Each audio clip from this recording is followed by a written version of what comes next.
All right, we are live again. We had some issues with the last live stream, and we're trying again now. Anyway, topic for today's hangout is stress and everything that has to do with stress. What is stress? You know, there are a lot of misconceptions out there about what stress is. Mm-hmm. So what is it?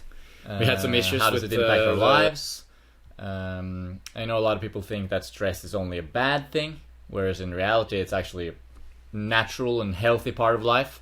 And so we'll talk a little bit about that, and we'll also talk about recovery, stress and recovery, finding that balance, as well as a little bit we'll touch on fitness as well. You know, stress and recovery in terms of fitness and exercise, and stuff like that. So anyway.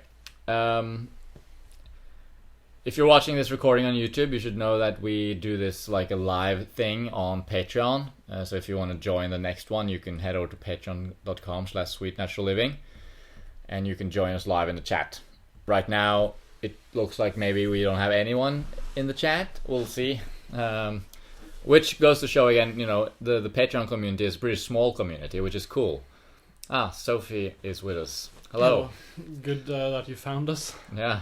It was a bit chaotic there for a minute. Yeah. So the Patreon community is a small community. We just have a bunch of people there, and they're, we really appreciate their support, and they get like some exclusive content and stuff over on Patreon, and we get to talk with them and interact, and it's very much fun. So let's get just right into it, I guess. Yes. Talking about stress. Jenny Kanelierta is in the house as well. I always say in the house when I'm introducing Jenny Kanelierta. I don't know why. Every time she's there, I say, Jenny Kanelierta is in the house.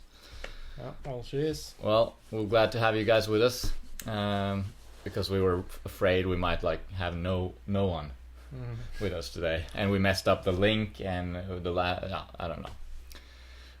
She's noticed it too. Stress and recovery.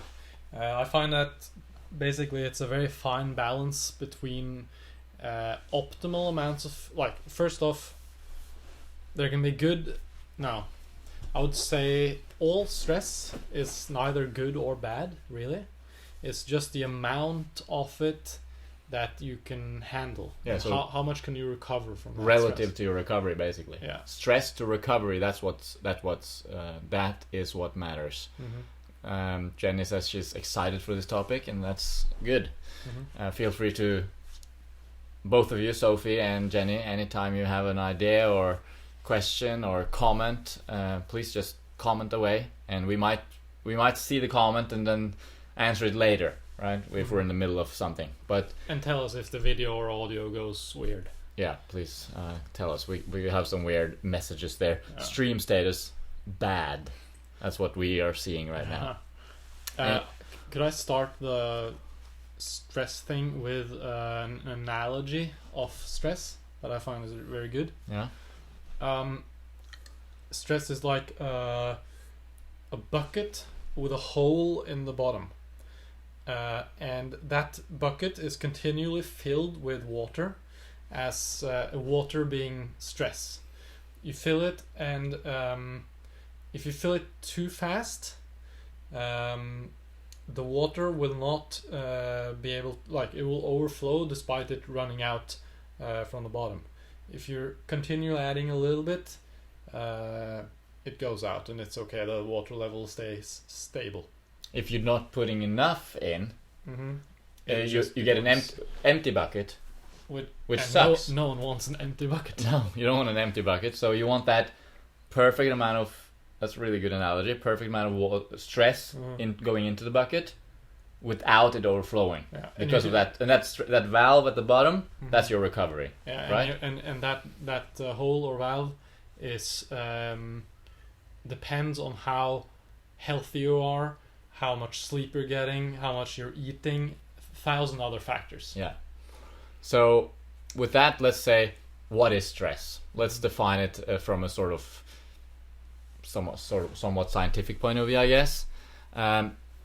Stress is essentially anything that demands something from you, from your body. right? We're dealing with the physical body now. It includes the mental faculties, but we're not in the spiritual realm or anything. We're like in a physical realm, and stress is essentially anything that's when something is required of you, when the body has to respond to something. So there's a stimulus, and that's sort of what stress is, right? So you might, when I'm sitting down now, if I stand up, let's do it. If I stand up now, that's more stressful than sitting down. Yeah. So this is a more stressful state. Now that I sit down, this is less stressful than standing up. And if I lie down, it's even less stressful again. So basically, lying down demands less from my heart because I'm horizontal. So my heart doesn't have to pump as much. If I'm standing up, it has to pump the blood up and against gravity, etc. That sort of costs more, is more stressful. That's just a small example. And then when it comes to exercise, which is a very typical scenario, right? You're essentially, what exercise is essentially just stressing your body in a controlled manner. And then allowing it to recover from that stress, and then that's called the training effect, and you get fitter. Stimulus, adaptation, recovery. Yeah, exactly. So stress isn't necessarily what most people think. You know, when you say stress to someone, they think they just imagine, like the stock exchange. Everyone's just screaming, or they imagine a really tense situation, or in the middle of a city or something like that. That's stress. But the truth is that those are indeed stressful scenarios. But stress it's a wide range of various levels of stress. Sophie says, I'm also bad with first Jenny says, I'm very bad at handling stress, react badly to stressful situations. Sophie agrees, she's also bad at it. Only thing that helps is when I exercise. And that's interesting, isn't it? Because exercise is in itself stressful. That's what it is, like we just said. But here's what happens. One of the adaptations to exercise, or to anything actually, one of the things with stress is that when you're exposed to a certain stress, your body adapts to it, like Mats just said. Stimulus, adaptation, recovery. Or wouldn't it be stimulus, recovery, adaptation? Yeah, maybe it is actually. Yeah, maybe. Course. So in that sense, your body actually gets better at handling stress when you're exposing it to it regularly. And that's why exercise helps with stress, right? Because it doesn't actually matter whether the stress is the stock exchange or it's a long run. You're stressing some of the same endocrine systems, hormones, oxygen stuff. You're stressing your body in a similar way regardless. What is it? That was just your moustache was like. Oh, was it? Stabbing your eye. Yeah. And so the fitter you are, the better you're able to handle stress in any situation. But also, and maybe what they're referring to is that you can be stressed out mentally from, say, you're in a really hard time in your life and someone is shouting at you at work and you're just a wreck, and then you can go to the gym and exercise, and you can actually release some of that mental stress and feel more relaxed and better. And why is that? Yeah, I think maybe it has to do with the fact that we need to because energy expends energy. Exercise expends energy. Maybe it's an outlet for pent up energy, which is basically what stress is. It is, and of course there's another thing there too, and that is that exercise makes you produce endorphins. And those basically calm you down. And tell you and make you feel that things are okay and you can handle them. So but like you can either take a drug that will sort of be a central nervous system relaxant and makes you like, you can take heroin or something, and suddenly all your problems will go away, right? Or alcohol, your problems sort of go away a little bit. You're able to sort of relax somehow. Well, that's just a sort of shortcut, a very unhealthy shortcut to what will also happen naturally when you, for example, exercise, right? You produce these natural endorphins, that, especially afterwards, will allow you to enter a very relaxed state, and emotionally and physically. So, Sophie says, yes, I find a lot of stress. A lot of the stress I make up in my own head when I exercise. I realize the situation isn't as serious as I'm imagining. That's true. That's a good point, because actually, you get out of the situation, like when you're exercising, or you get out of your head a little bit. You're in a different sort of state, and that allows you to get a little bit of perspective on the situation.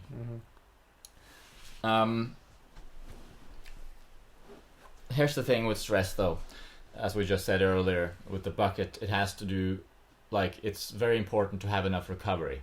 Yeah. And remember, recovery, it sounds like we're talking about exercising, and we have been talking about exercising a fair bit, but this really applies to any kind of stress. So it could also be just work stress, right? Phones calling all the time, emails, you have to meet a deadline, and that sort of thing.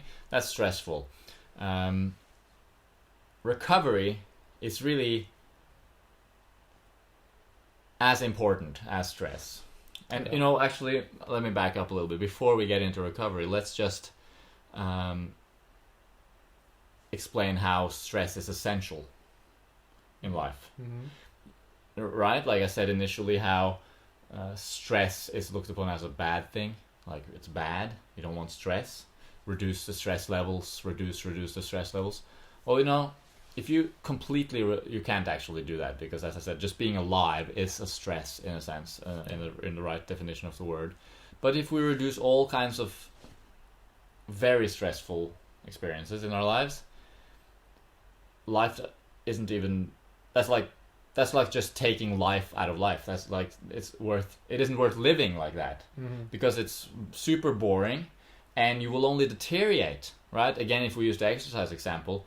If you're never stressing your body, if you're never stressing your muscles to lift, they just grow weaker and weaker and wither away. Yeah. If you're never stressing your cardiovascular system, you just get a lower and lower, ability to process oxygen. Your heart gets smaller and smaller, and eventually you die. Literally, old people, they have super low VO2 max, and eventually it's just the body can't cope. That's true for any system in the body. So the same goes for work stress. It actually gives you meaning in life and purpose. And when you wake up in the morning, if you're well rested, if you had enough sleep on a consistent basis, you have good nutrition, you're healthy, and you're after breakfast, let's say, you should want stress at that point. And that I know I do. Some kind of pressure, right? Like, maybe going to the gym, you want to exercise, or you want to work, you want to get busy, you want to go out and do something. And so essentially what you're seeking is stress. You want something stressful, and that's a natural sort of desire. There's so many things that I want to talk about considering how to avoid stress and how to optimize. Yeah, let's get into that after recovery mention, or should we do that first? Let's answer questions quickly first, though. Don't forget what you were going to say, though.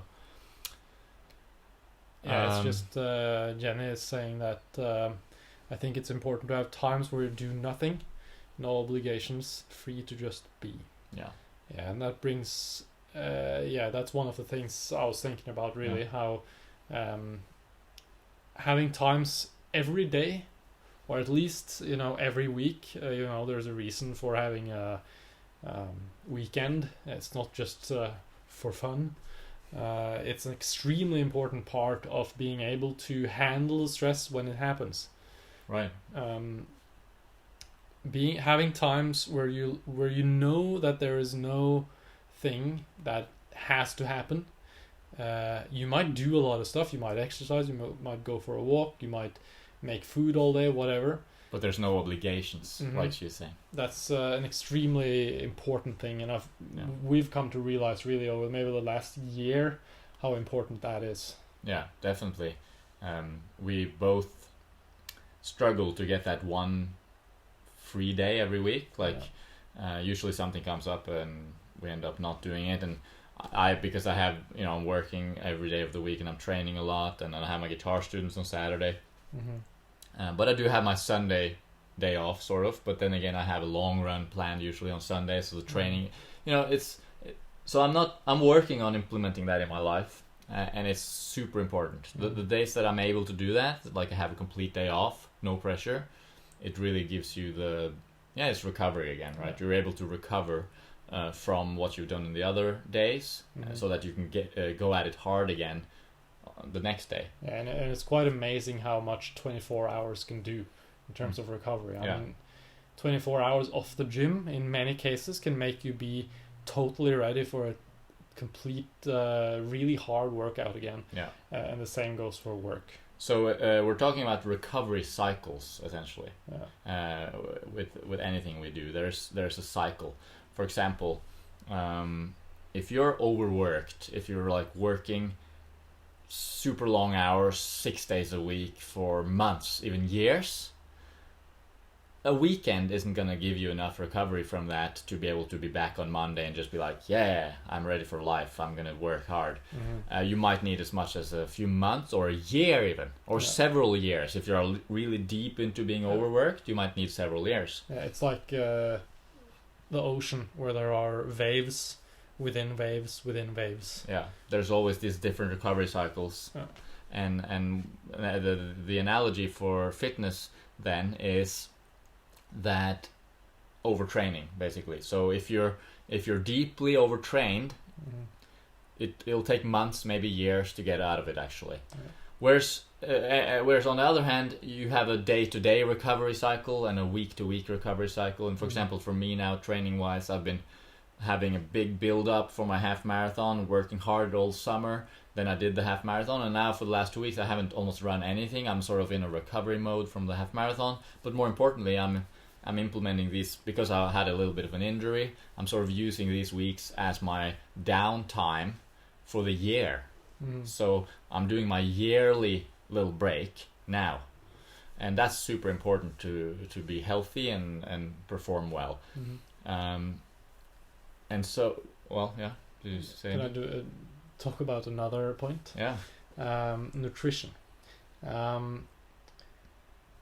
Nutrition, you could say nutrition in general is very important, but I would say that unless you have a severe, or not necessarily severe, but a micronutrient deficiency, like a micronutrient deficiency may cause you to feel down and not handle stress well, and etc.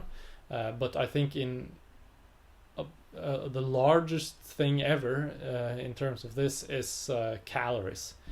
If you're under eating for a long period of time, if you're losing weight for whatever reason, your ability to handle stress is extremely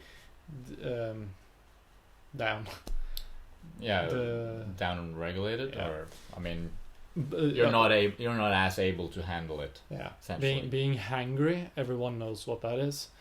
And you know, bodybuilders talk about how the further they get into their bodybuilding contest prep, where they're cutting calories and losing weight, the harder it becomes, and you become insane after a while, and you can't handle anything.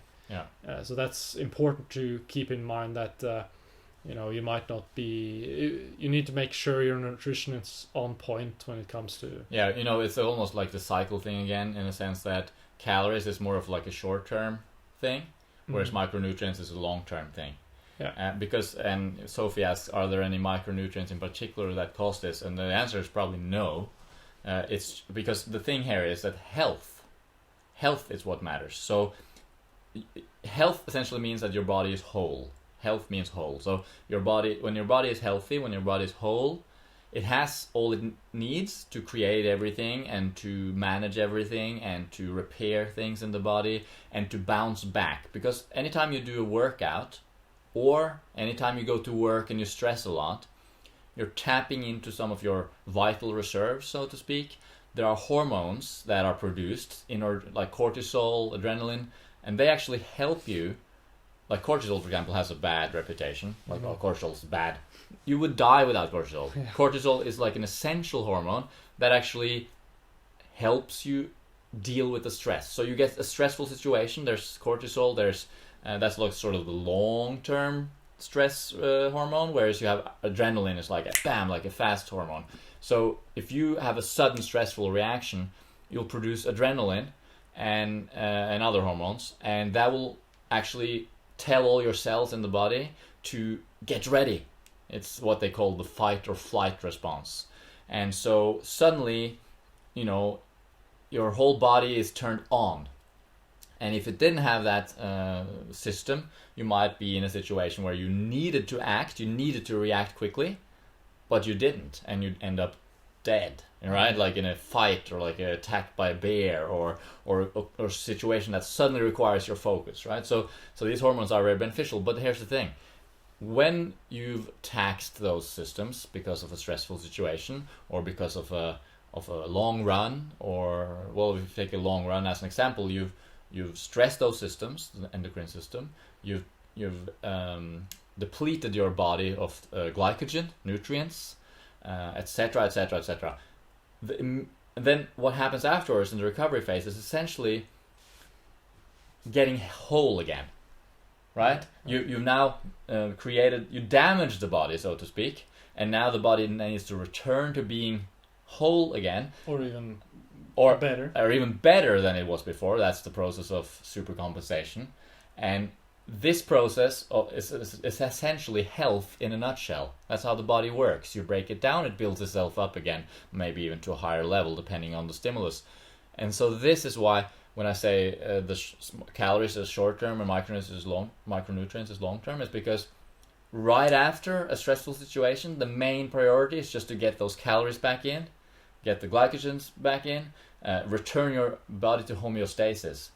But on the long term, if you don't have enough iron, or if you don't have enough of any nutrient, your body will function suboptimally, and you will not be able to bounce back, and you might slowly go deeper and deeper into a state of sickness.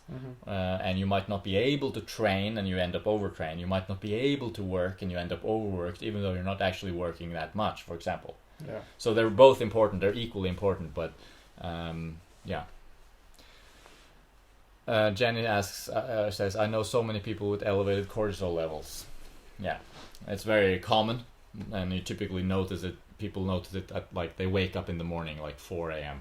Yeah. And they're totally turned on, like, or 3 a.m. Like, for example, me recently, I have some insanely exciting things going on in my brain, and I can't stop thinking about it, which makes me wake up at like maybe like 6 or earlier, 5 even has happened in the last week, and I'm like, I'm ready to go. I'm like sharp. My brain is going quickly, and etc. Yeah.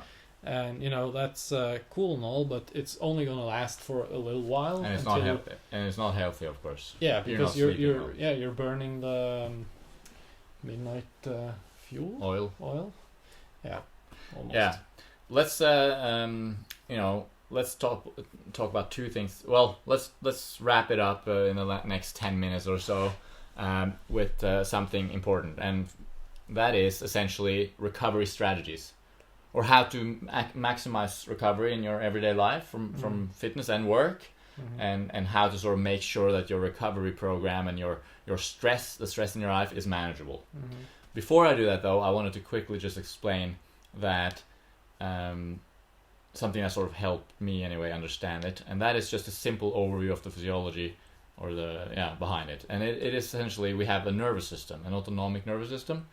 Autonomic means that it sort of goes on without us. We can't really affect it. It's just automatic, sort of. And it has two branches. The one is called the sympathetic, and the other one is called the parasympathetic. And the sympathetic branch is the fight or flight. The parasympathetic branch is the rest or digest and relaxing state.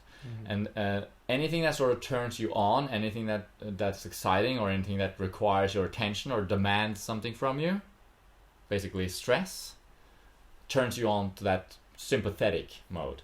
And that's a catabolic state to be in. That means you're breaking down the body, you're breaking down glycogen, you're using fuel, you're breaking things down.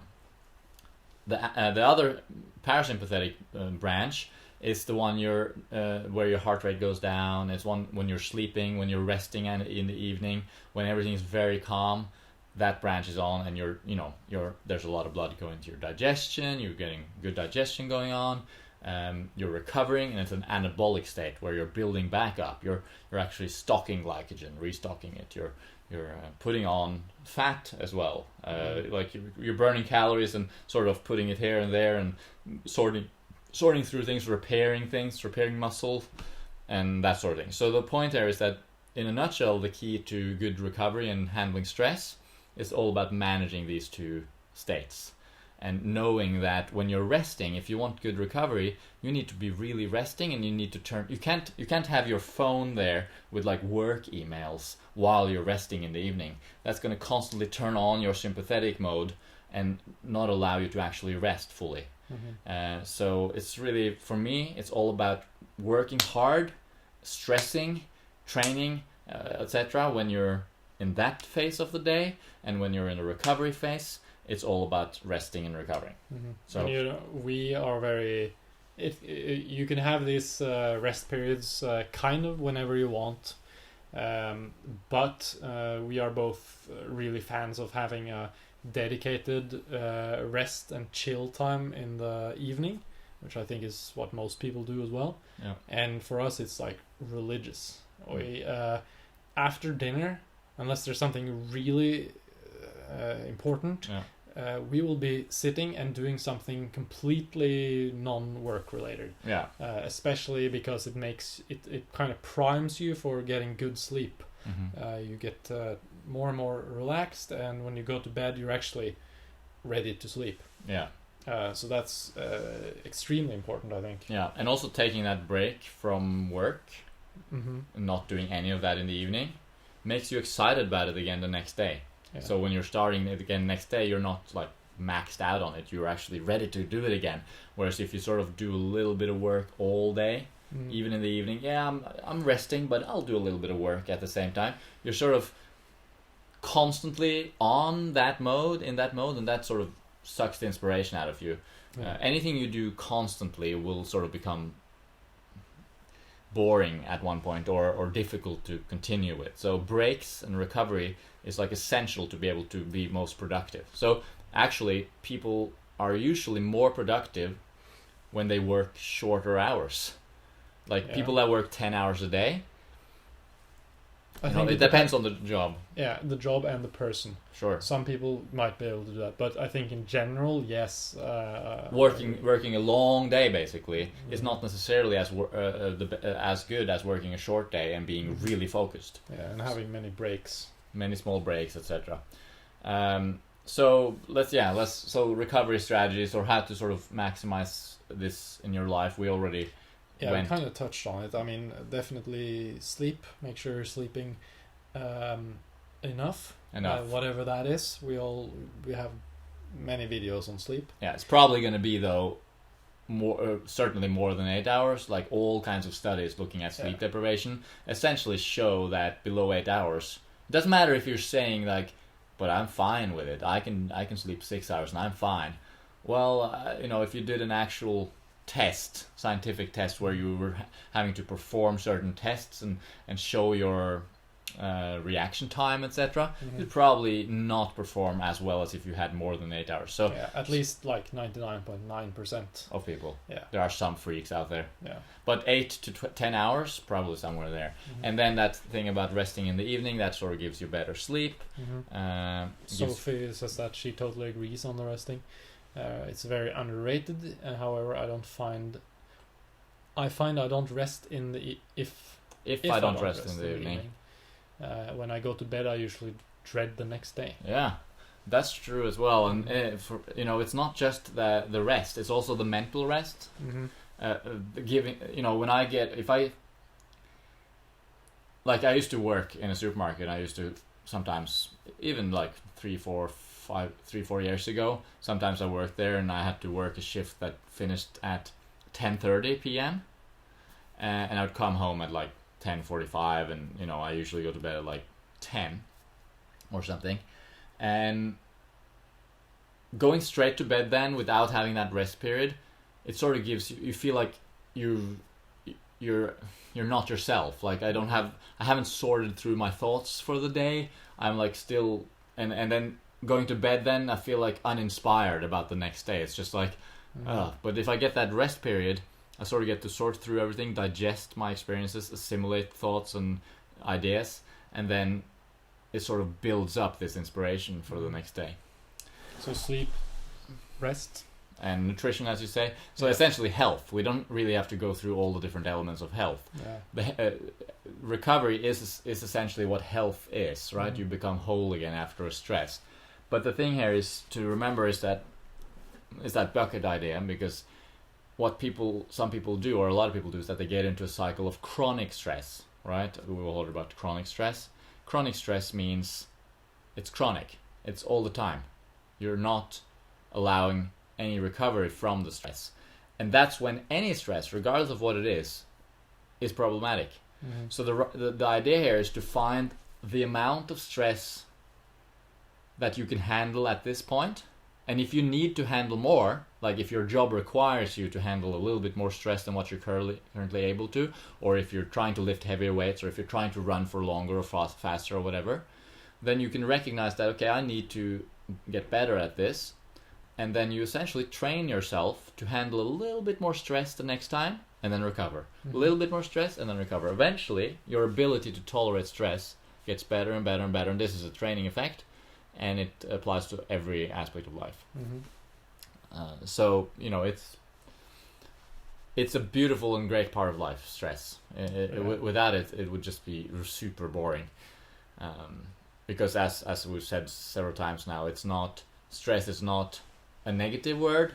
Stress just means life. Stress just means demanding something from your body.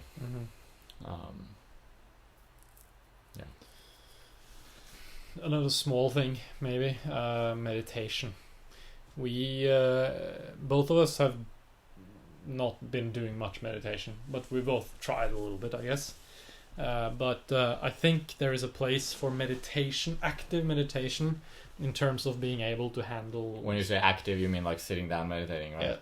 So not like physically active, but like actually doing sitting down and designated meditation time. There might be, I don't know the details, but there might be some changes in your brain that might be able to, maybe you are able to handle situations in a better way. I don't know. Definitely. So I think that might have a place. Yeah. Anyway, I think we'll wrap it up there, unless you guys, Sophie and Jenny, have any particular questions you want to ask at the end, or any comments or thoughts. Feel free to share them. The autumn has definitely been starting here in Norway, and I'm sure in Sweden as well, Jenny. It's getting orange and yellow. Yeah, and in a couple of weeks it'll be insanely awesome outside. Like everything will be very, very colorful. Yeah. So it's kind of nice, although it is colder, and I'm starting to dread the snow and ice. Yeah, stressful. Yeah. But there's different types of stress, right? Because the cold makes it stressful, and because of that. But the heat in the summer, for example, for me running, the heat stress was one of my mustache hairs is going up. The heat stress this summer was really tough on my body, but then what happens? Well, my body adapted over time. I got better and better able to handle the stress. The body makes accommodations. Actually, that's a different thing than an adaptation. Really, it's where it starts accommodating the conditions in order to be able to tolerate it better. So your body is always able to adapt to the situation, and all you have to do is to make sure you give it enough recovery. That's like the key aspect. Any training you do, it doesn't matter. Like if you only know one thing, you need to know that the next session needs to come after you're recovered from the last one. That's the right time to train. So yes, it was a lot of wind, storm for the last few days here as well, Jenny. Sophie says that we'll definitely be here for the next one. We'll make sure Dan is around too. Yeah, he had to do something. Don't remember what it was. You said, it's from London. Yeah. But say hi to him, and it was nice meeting you guys. And that's all. Yeah. Thank you so much for joining us here. It was super fun. Have a stressless evening. Yeah. Wherever you are. Yep. Alrighty. Thanks for watching, and goodbye.